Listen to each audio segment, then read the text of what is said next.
ജനുവരി 22-ലെ അധ്യാപകരുടെയും സർക്കാർ ജീവനക്കാരുടെയും സൂചനാ പണിമുടക്കുമായി ബന്ധപ്പെട്ട് ജില്ലാ കളക്ടർക്ക് നോട്ടീസ് നൽകി. വനിതകൾ ഉൾപ്പെടെ നിരവധി ജീവനക്കാർ പണിമുടക്ക് നോട്ടീസ് നൽകാൻ എത്തി. പണിമുടക്കിന്റെ ഭാഗമായി വിവിധ പ്രദേശങ്ങൾ കേന്ദ്രീകരിച്ച് സമരപ്രഖ്യാപന കൺവെൻഷനുകളും നടത്തി.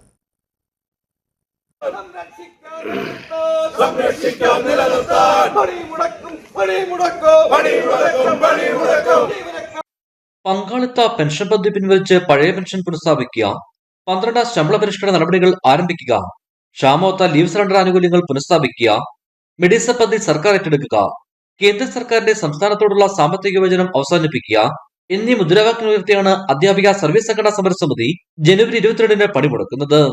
ഇതിനു മുന്നോടിയായി ഇടുക്കി ജില്ലാ കളക്ടർക്ക് പണിമുടക്ക് നോട്ടീസ് കൈമാറി. അധ്യാപക സർവീസ് സംഘടനാ സമരസമിതി ജില്ലാ chairman doctor Jaison George, convener D Benil, joint council സംസ്ഥാന സെക്രട്ടറി എസ് സജീവ്, മറ്റ് സംഘടനാ നേതാക്കൾ എന്നിവരുടെ നേതൃത്വത്തിലാണ് ജില്ലാ കളക്ടർക്ക് കത്ത് കൈമാറിയത്.